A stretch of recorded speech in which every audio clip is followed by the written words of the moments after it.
Hello, എല്ലാവർക്കും നമ്മുടെ ചാനലിൽ പുതിയൊരു വീഡിയോയിലേക്ക് സ്വാഗതം. അപ്പം നമ്മുടെ ഇന്നത്തെ വീഡിയോയിലെ റെസിപ്പി എന്ന് പറയുന്നത് നല്ലൊരു കറിവേപ്പില ചിക്കനാണ്. നമ്മൾ ഈ ചാനൽ അപ്ലോഡ് ചെയ്യുന്ന വീഡിയോസ് ഒക്കെ നിങ്ങൾക്ക് ഇഷ്ടമാണെന്നുണ്ടെങ്കിൽ ചാനൽ സബ്സ്ക്രൈബ് ചെയ്യാനും വീഡിയോസ് ലൈക്ക് ചെയ്യാനും കമൻറ്റ് ചെയ്യാനും ഒന്നും മറക്കരുതേ. അപ്പം നമ്മുടെ കറിവേപ്പില ചിക്കൻ ഉണ്ടാക്കാൻ വേണ്ടിയിട്ട് നമുക്ക് കുറച്ച് മസാലകളൊന്ന് ഡ്രൈ റോസ്റ്റ് ചെയ്യാനുണ്ട്. അപ്പോൾ അതിന് വേണ്ടിയിട്ട് ഞാനിവിടെ ഒരു ചട്ടി അടുപ്പത്ത് വെച്ചിട്ടുണ്ട്. അത് ചൂടായി വരുന്ന സമയത്ത് അതിലേക്ക് ഒരു 1/2 ടേബിൾ സ്പൂൺ മുഴുവൻ മല്ലി ചേർത്ത് കൊടുക്കാം. കൂടെ 1 ടീസ്പൂൺ കുരുമുളക്, 1/2 ടീസ്പൂൺ പെരിഞ്ജീരകം, 1/2 ടീസ്പൂൺ ചെറിയ ജീരകം, പിന്നെ ഞാനിവിടെ ഒരു 5 വറ്റൽമുളക് ചേർത്ത് കൊടുക്കുന്നുണ്ട്. ഇത് നിങ്ങൾ എരിവിനനുസരിച്ച് കൂട്ടുക കുറയ്ക്കുകയൊക്കെ ചെയ്യാം കേട്ടോ. ഇനി വേണ്ടത് ഇതുപോലെ ഒരു ബേ ലീഫാണ്, പിന്നെ അതുപോലെ 2 ഏലക്ക, ഈ ഒരു ചെറിയ കഷ്ണം വലുപ്പത്തിലുള്ള ഒരു പട്ടയുടെ കഷ്ണം, പിന്നെ അതുപോലെ ഒരു 3 ഗ്രാമ്പു, ഇതെല്ലാം കൂടെ എടുത്തിട്ടുണ്ട്. ഇനി ഇതെല്ലാം കൂടെ ചെറിയ തീയിൽ വെച്ചിട്ട് നന്നായിട്ട് നമുക്കൊന്ന് മൂപ്പിച്ചിട്ട് കൊടുക്കാം. തീ ഒന്ന് കുറച്ച് വെച്ചിട്ട് തന്നെ ഡ്രൈ റോസ്റ്റ് എടുക്കാൻ ശ്രദ്ധിക്കുക, അല്ലെങ്കിൽ പെട്ടെന്ന് തന്നെ കരിഞ്ഞു പോകും കേട്ടോ. ഇപ്പം നമ്മൾ ഇളക്കി കൊടുക്കാൻ തുടങ്ങിയിട്ട് ഒരു 2-3 മിനിറ്റ് ഒക്കെ ആയിട്ടുണ്ട്. ഏകദേശം ഒരു കളറൊക്കെ ചെറുതായിട്ടൊന്ന് മാറി വരുന്നുണ്ട്, ചെറുതായിട്ട് മണമൊക്കെ വരുന്നുണ്ട്. ഈ ഒരു സമയത്ത് നമുക്കിതിലേക്ക് കറിവേപ്പില ചേർത്ത് കൊടുക്കാം. ഞാനിവിടെ ഒരു 7 തണ്ട് കറിവേപ്പില ചേർത്ത് കൊടുക്കുന്നുണ്ട്. നന്നായിട്ട് കഴുകിയതിന് ശേഷം അതിൽ വെള്ളമൊക്കെ കളഞ്ഞെടുത്തിട്ടുള്ളതാണ്. കറിവേപ്പിലും കൂടെ ചേർത്ത് കൊടുത്തതിന് ശേഷം നമുക്ക് വീണ്ടും ഇതൊന്ന് നന്നായിട്ട് റോസ്റ്റ് ചെയ്ത് കൊടുക്കാം. കറിവേപ്പിലയുടെ കളറൊക്കെ നന്നായിട്ട് മാറി നല്ല ഡ്രൈ ആയിട്ട് വരുന്നവരെ നമുക്ക് ഇതൊന്ന് ഇളക്കി കൊടുക്കാം. ഇപ്പം നമ്മൾ കറിവേപ്പിലേക്ക് നന്നായിട്ട് ഡ്രൈ ആയിട്ട് കിട്ടിയിട്ടുണ്ട്. ഇപ്പോൾ കൈ കൊണ്ട് നമ്മളിങ്ങനെ പൊടിക്കുന്ന സമയത്ത് നന്നായിട്ട് പൊടിഞ്ഞു വരുന്ന ഒരു പരുവത്തിലായിട്ടുണ്ട്. ഈ ഒരു പരുവാകുമ്പോൾ നമുക്ക് ഗ്യാസ് ഓഫ് ചെയ്ത് കൊടുക്കാം. ഇനി ഇത് നമുക്ക് നന്നായിട്ടൊന്ന് തണുത്തതിന് ശേഷം ഒന്ന് പൊടിച്ചിട്ടെടുക്കാം. അപ്പം ഞാനിത് അവിടെ മിക്സിയുടെ ജാറിലിട്ടിട്ട് ഒന്ന് പൊടിച്ചു കൊണ്ടുവന്നിട്ടുണ്ട്. ഒരുപാട് പൊടിഞ്ഞു പോകണ്ട, നല്ല ഫൈൻ പൗഡർ ആവേണ്ട ആവശ്യമില്ല കേട്ടോ. ഇതുപോലെ തരിതരിപ്പായിട്ട് വേണം നമുക്ക് പൊടിച്ചെടുക്കാൻ വേണ്ടിയിട്ട്. ഇനി നമുക്കിത് മാറ്റി വെക്കാം. ഈ ഒരു റെസിപ്പിക്ക് വേണ്ടിയിട്ട് ഞാനൊരു 500 ഗ്രാം ചിക്കനാണ് കേട്ടോ എടുത്തിട്ടുള്ളത്. നന്നായിട്ട് ക്ലീൻ ചെയ്ത് അതിൽ വെള്ളമൊക്കെ കളഞ്ഞു വെച്ചിരിക്കുന്നതാണ്. ഇനി നമുക്ക് ഉള്ളിയും തക്കാളിയൊക്കെ ഒന്ന് വഴറ്റിയെടുക്കാം. അതിന് വേണ്ടിയിട്ട് ഒരു കടായി അടുപ്പത്ത് വെച്ചിട്ടുണ്ട്. ചട്ടി ചൂടായി വരുന്ന സമയത്ത് നമുക്ക് അതിലേക്ക് ഒരു 3 ടേബിൾ സ്പൂൺ വെളിച്ചെണ്ണ ചേർത്ത് കൊടുക്കുക. ഈ ഒരു റെസിപ്പിക്ക് വെളിച്ചെണ്ണ തന്നെ എടുക്കാൻ വേണ്ടിയിട്ട് നോക്കുക, അപ്പോഴാണ് നമുക്ക് ആ ഒരു നാടൻ ടേസ്റ്റ് കിട്ടുന്നത്. ഇനി വെളിച്ചെണ്ണ ഒന്ന് നന്നായിട്ട് ചൂടായി വരുന്ന സമയത്ത് നമുക്കിതിലേക്ക് ഒരു 18 അല്ലി വെളുത്തുള്ളി ഒന്ന് ചതച്ചെടുത്തിട്ടുണ്ട്. ഒരുപാട് അരഞ്ഞു പോകണ്ട, ഒന്ന് ഇടിക്കല്ലിലിട്ട് ഒന്ന് ചതച്ചെടുത്തതാണ്, അത് ചേർത്ത് കൊടുക്കാം.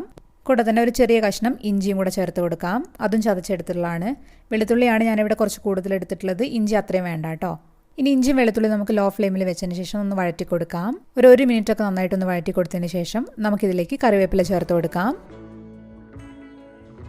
കറിവേപ്പില ചേർത്ത് ഒന്ന് ഇളക്കി കൊടുത്തതിന് ശേഷം നമുക്കിവിടെ സവാള ചേർത്ത് കൊടുക്കാം. ഞാനിവിടെ 2 മീഡിയം വലുപ്പത്തിലുള്ള സവാള നന്നായിട്ട് ചെറുതായിട്ട് അരിഞ്ഞെടുത്തതാണ്, അത് നമുക്കിതിലേക്ക് ചേർത്ത് കൊടുക്കാം.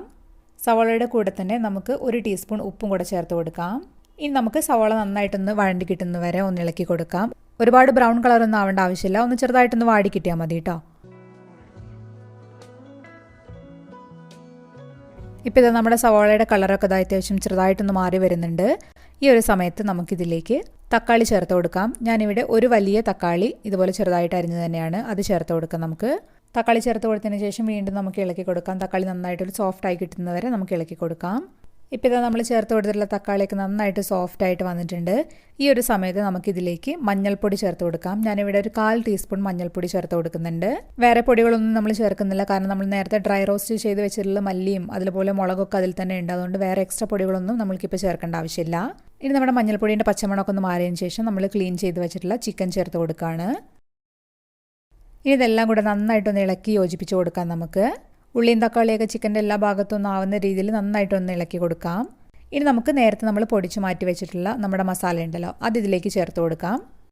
എന്നിട്ട് വീണ്ടും നന്നായിട്ടൊന്ന് ഇളക്കി കൊടുക്കാം. ഈ ഒരു സമയത്ത് തീ ഒരു മീഡിയം ഫ്ലെയിമിൽ വെച്ചതിന് ശേഷം ഒരു 5 മിനിറ്റ് ഇതുപോലെ തുറന്ന് വെച്ചിട്ട് നമുക്ക് ഇളക്കി കൊടുക്കാം. മസാലയൊക്കെ ചേർത്ത ഉടനെ തന്നെ അടച്ചു വെച്ച് വേവിക്കാതെ കുറച്ച് നേരം ഒരു 5 മിനിറ്റ് ഇതുപോലെ നന്നായിട്ട് തുറന്ന് വെച്ചിട്ട് തന്നെ നമുക്ക് ഒന്ന് ഇളക്കി കൊടുക്കാം. അപ്പോഴത്തേക്ക് ആ മസാലയൊക്കെ നന്നായിട്ട് തന്നെ ചിക്കനിൽ പിടിച്ച് കിട്ടിക്കോളും. ഈ ഒരു സമയത്ത് നമുക്ക് കുറച്ച് മാത്രം വെള്ളം ചേർത്ത് കൊടുക്കാം.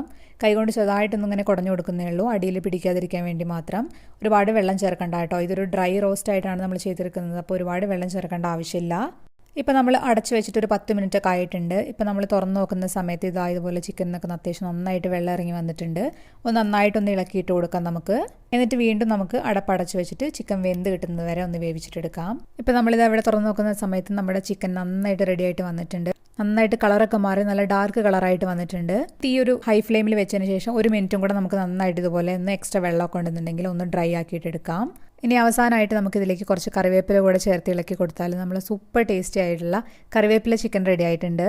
ഇത് നമുക്ക് ചോറിൻ്റെ കൂടെയോ അല്ലെങ്കിൽ ചപ്പാത്തിയുടെ കൂടെ പൊറോട്ടയുടെ കൂടെ ഒക്കെ നന്നായിട്ട് കൂട്ടി കഴിക്കാൻ പറ്റിയൊരു നല്ലൊരു ഡ്രൈ റോസ്റ്റാണ് ചിക്കൻ്റെ. നല്ല ടേസ്റ്റി ആയിട്ടുള്ള റെസിപ്പി തന്നെയാണ് കേട്ടോ. അപ്പോൾ നിങ്ങളെല്ലാവരും ഉണ്ടാക്കി നോക്കണം. അപ്പോൾ നമുക്ക് അടുത്തൊരു ദിവസം വേറൊരു വീഡിയോ ആയിട്ട് വീണ്ടും കാണാം. അതുവരെ ബൈ.